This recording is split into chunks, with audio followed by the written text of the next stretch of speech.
Lanjut anak-anak, kita ke sifat perpangkatan untuk pengurangan perpangkatan.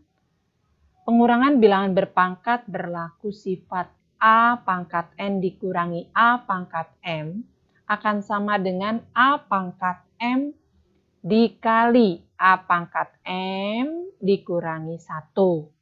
Kalau hitungan biasa kita tinggal menghitung saja 10 pangkat 6 dikurang 10 pangkat 2 berapa? Langsung saja 10 pangkat 6 1 juta, 10 pangkat 2 100. Berarti 1 juta dikurangi 100, 999.900. Nah, kalau menggunakan sifat 10 pangkat 6 dikurangi 10 pangkat 2, maka kita buat distribusi perkalian terhadap pengurangan. Menjadi 10 pangkat 2-nya letakkan di luar, di dalam kurungnya 10 pangkat 6-nya dikurangi 2. Dikurangi 1 habis itu. Langsung akan menjadi 10 pangkat 2 dikali yang di dalam kurungnya 10 pangkat 4 dikurangi 1. 10 pangkat 2 100, 10 pangkat 4 10.000. Maka kalau dikurangi 1 akan menjadi 9.999. Berarti 100 dikali 9.999 adalah 999.900. Paham anak-anak? Lanjut. Berikutnya sifat-sifat perpangkatan untuk perpangkatan perkalian bilangan pokok yang berbeda. Bila ada bentuk A dikali B dipangkatkan N akan sama dengan A kali pangkat N dikali B pangkat N. Contoh, 4 kali 7 pangkatkan 3.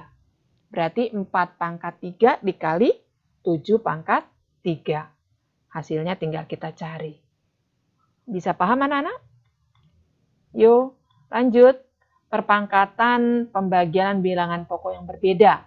Tidak jauh berbeda dengan yang tadi waktu perkalian pada bilangan pokok berbeda. Kalau A pangkat N dibagi B pangkat N akan menjadi A per B pangkat N. Misalnya 4 pangkat 3 dibagi 2 pangkat 3. Maka akan menjadi 4 per 2 pangkat 3. Menghasilkan 2 pangkat 3. Atau dengan cara singkat, 4 pangkat 3 dibagi 2 pangkat 3 akan menjadi 2 pangkat 3. Perlu diperhatikan anak-anak, sifat-sifat pembagian bilangan pokok berbeda pada perpangkatan. Bila A per B dipangkatkan N akan menjadi A pangkat N dibagi B pangkat N. Sedangkan A per B pangkat M bila dikalikan A per B pangkat N akan sama dengan A per B pangkat M-nya ditambah dengan N. Karena yang pembilang merupakan bilangan pokok yang sama, sedangkan yang penyebut juga mempunyai bilangan pokok sama. Begitu juga dengan pembagian, maka berlaku sifat yang sama bila A per B pangkat M dibagi A per B pangkat N akan sama dengan A per B pangkat M-nya yang dikurangi. Sedangkan untuk perkalian juga seperti itu, A per B pangkat M pangkatkan lagi N akan menjadi A per B pangkatnya dikalikan M dikali N. Itu merupakan sifat perpangkatan pembagian bilangan pokok yang berbeda. Kemudian, bagaimana kalau perpangkatan dengan 0? Pada setiap bilangan berpangkat dengan 0, hasilnya selalu 1 dengan syarat A-nya tidak sama dengan 0. Contoh, 3 pangkat 4 dibagi 3 pangkat 4. Itu akan sama dengan, kalau hitungan biasa 81 dibagi 81 sama dengan 1. Kalau dengan pakai cara bilangan berpangkat, berarti kan 3 pangkat 4 dikurang 4. Jadi 3 pangkat 0. Maka 3 pangkat 0 itu adalah 1. Untuk selanjutnya, 3 pangkat 4 dibagi 3 ke pangkat 4 adalah 1. Atau 3 pangkat 0 adalah 1. Berarti A pangkat 0 adalah 1. Kemudian perpangkatan dengan bilangan bulat. A pangkat negatif 1 itu akan sama dengan 1 per A pangkat N. Atau A pangkat negatif 1 sama dengan 1 per A pangkat 1 atau 1 per A. Kita punya rumus A pangkat negatif 1 yang tadi adalah 1 per A pangkat N. Dengan syarat A-nya tidak boleh sama dengan 0. Kalau 5 pangkat negatif 2, maka akan menjadi 1 per 5 pangkat 2. Yang tadinya negatif berubah jadi positif, tapi ini jadi pecahan. Berarti 1 per 25. Begitu juga dengan 2 pangkat negatif 3. Akan sama. 1 per 2 pangkat 3. Kita tadi punya dasar, 2 pangkat 3 itu adalah 8. Terbukti bahwa A pangkat negatif 1 akan sama dengan A pangkat 0 dikurangi N, sedangkan A pangkat negatif N sama dengan A pangkat 0 per A pangkat N.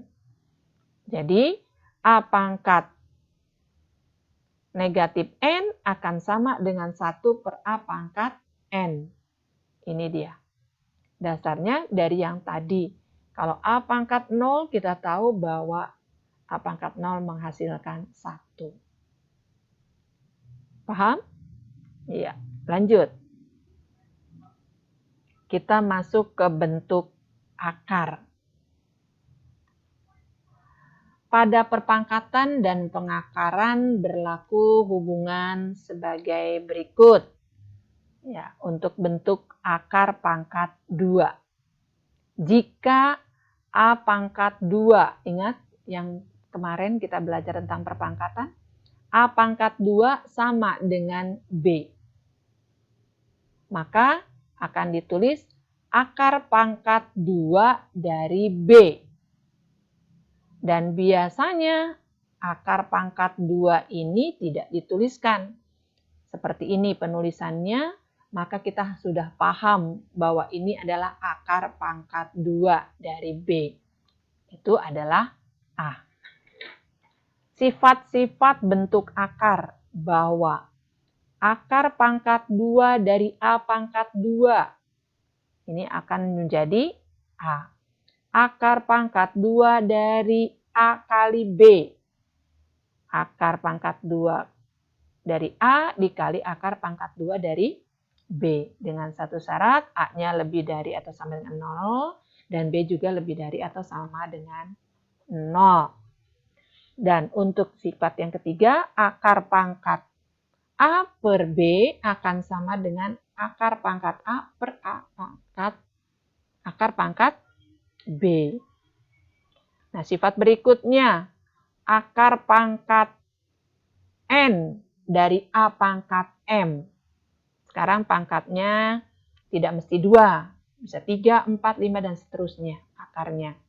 Nah, kita buat menjadi akar A, akar pangkat N dari A pangkat M menjadi A pangkat M dibagi N atau M per N. Misalnya P berikutnya, P dikali akar pangkat N dari A ditambah Q dikali akar pangkat N dari A akan sama dengan P ditambah Q dikali akar pangkat N dari A.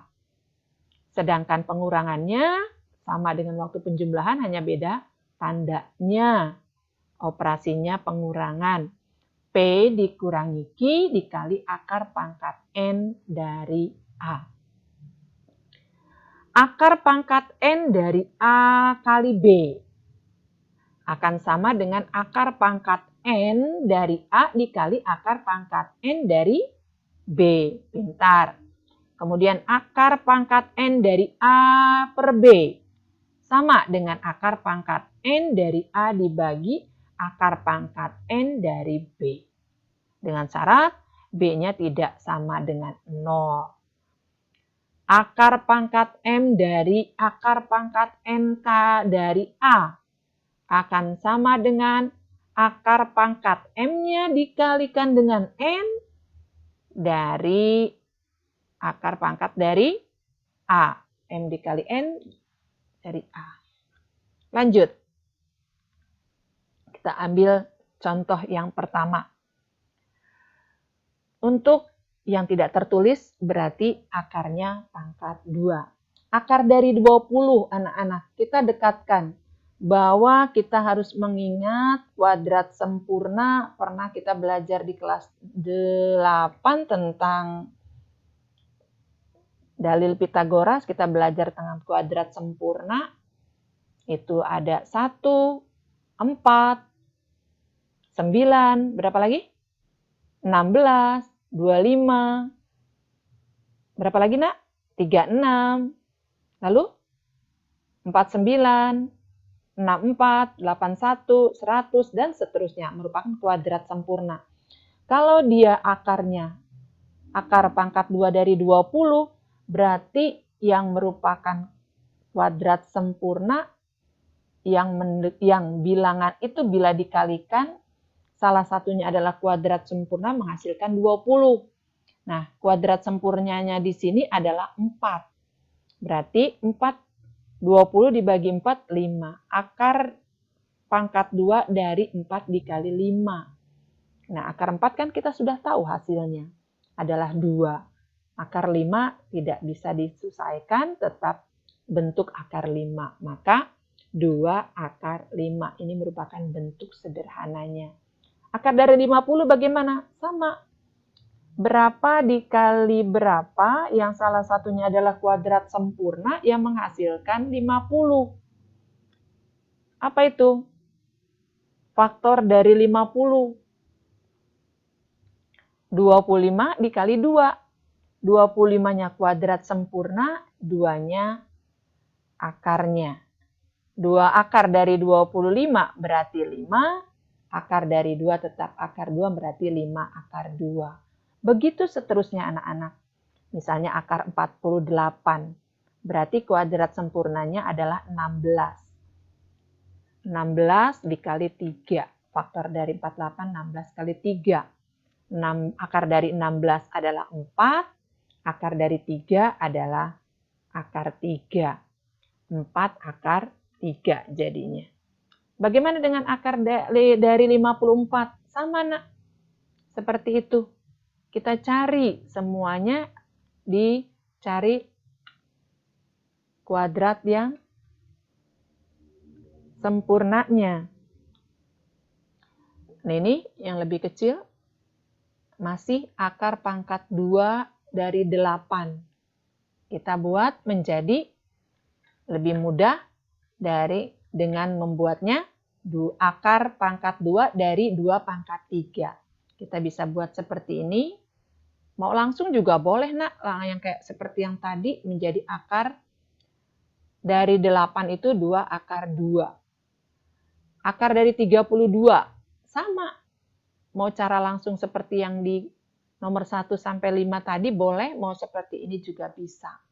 Maka akan dapat 4 akar 2. Akar pangkat 3 dari 81. Nah, kita bisa merubahnya. Ingat 81 itu berapa pangkat? Ya. 3 pangkat berapa? Nah, gitu. Akar pangkat 3 dari 81, bahwa 81 merupakan 3 pangkat 4. Kita juga tahu akar dari 81 kan 9. Tapi karena di sini akar pangkatnya 3, maka kita menjadikannya basisnya 3. Jadi akar pangkat 3 kali 3. Akar pangkat 3 dari 3 pangkat 4 menjadi akar pangkat 3 dari 3 pangkat 3 dikali 3. Nah, 3 di sini pangkat 1 menjadi akar